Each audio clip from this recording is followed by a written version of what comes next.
ہے۔ تبھی فرمایا کہ لوگ علی کی تلوار تو برداشت کر لیں گے لیکن علی کی عدالت برداشت نہیں کریں گے۔ سب سے سخت ہے عدالت اہل بیت علیہ الصلوۃ والسلام۔ تبھی فرمایا جب مولا کا ظہور ہوگا تو وہ لوگ جو الجل الجل کی صدائیں دے رہے ہوں گے اس وقت کہیں گے مولا تھوڑی دیر بعد آتے، جلدی آ گئے، کیونکہ عدالت امام زمانہ برداشت نہیں ہوگی۔ ذرا سوچئے جب سیدہ کے گھر پہ حملہ ہو رہا ہے، بعض ہماری روایات ہیں مقداد گھر میں ہے، ابو ذر گھر میں ہے، زبیر گھر کے اندر ہے، اور جب حملہ ہوا تو زبیر دفاع کے لیے نکلا، زبیر کا سر جو ہے دروازے کی چوکھٹ سے ٹکرایا تھا اور پیچھے سے کسی نے سر پہ بھی مارا تھا، زبیر بے ہوش ہو کے زمین پہ گر چکا تھا، لیکن یہی زبیر ہے جو دفاع سیدہ میں، دفاع امیر المومنین میں نکلا تھا، لیکن جنگ جمل میں علی کے مقابلے میں کھڑا ہے۔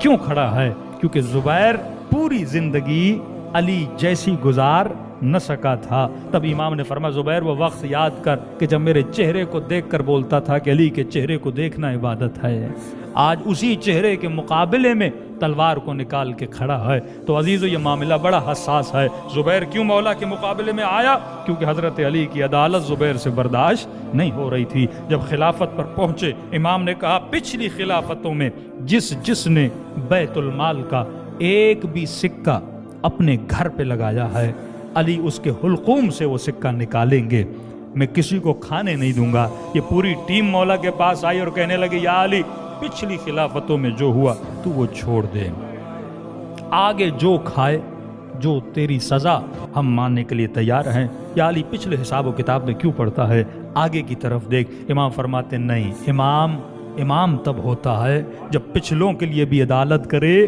اگلے والوں کے لیے بھی عدالت کرے۔ آج اگر کوئی چوری کرے میں اسے پکڑوں گا، وہ یہی بولے گا یا علی انہوں نے چوریاں کی تھیں، آپ ان کے لیے عدالت کیوں نہیں کر رہے؟ تو دشمن امیر المومنین بنے کس چیز کی وجہ سے؟ عدالت کی وجہ سے۔ تو 5 منٹ کے لیے یہ سوچو کہ اگر صبح آنکھ کھلے اور پتہ چلے کہ زہرا کا لال ظہور کر چکا، خوشی کی بات تو ہے، برسوں سے بندہ ترسے کہ کب آئے گا منتقم خون حسین، مولا آ جائیں۔ کہ اتنا میں تیار ہوں کہ مولا فرماتے مومن کے لیے فرق نہیں پڑتا وہ موت پہ آئے یا موت اس کے اوپر آ جائے۔ ظہور بھی بالکل اسی طرح ہے۔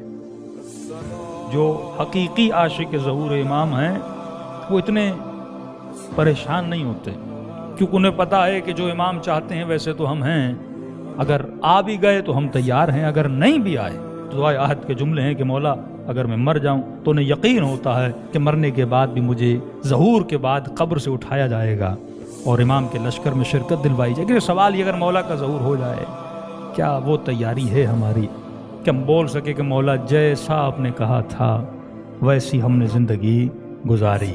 تبھی فرمائے مومن یہ مجلس حسین مشعل راہ ہے، ان الحسین مصباح الہدی وسفینۃ النجات، یہ سفینہ بھی ہے مصباح بھی ہے، یعنی روشنی بھی دیتا ہے تاکہ تجھے راہ نظر آئے، اور تجھے کشتی بھی دیتا ہے تاکہ تجھے کنارے تک بھی پہنچایا جائے۔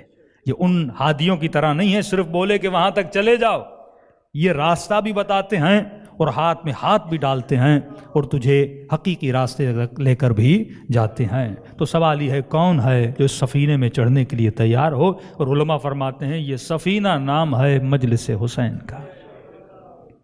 آج سفینے میں بیٹھے ہو، جو سنتے ہو اگر اس پہ عمل کرو گے تو مطلب یہ ہے کہ تم نے حبل اللہ کو پکڑا ہے۔ تو ایک ہے حبل من الناس، حبل من اللہ، تو اللہ کی طرف سے حبل ہے وہ رسول ہے، جو حبل من الناس ہے وہ ائمہ اطہار ہے۔ رسول پیغام دیتا ہے، امام تمہارا ہاتھ پکڑ کے اس پیغام تک تجھے پہنچاتا ہے۔ تو سوال یہ ان مجلسوں کے ذریعے سے کیا تم اپنے مولا سے مل چکے ہو کہ نہیں مل چکے؟ تو امام نشانی بتاتے ہیں، فرماتے ہیں جو رات کو سوئے اور اپنی گزری ہوئی زندگی سے مطمئن ہو، تو ایسا بندہ اگر سونے کے بعد مر بھی جائے تو سمجھو یہ شہادت کی موت پا کر چلا گیا۔ لیکن اگر مطمئن نہیں ہے تو استغفار پروردگار عالم کرے اور خدا کو اہل بیت اطہار کا واسطہ دے، کیونکہ اس سے بڑا کوئی واسطہ نہیں ہے۔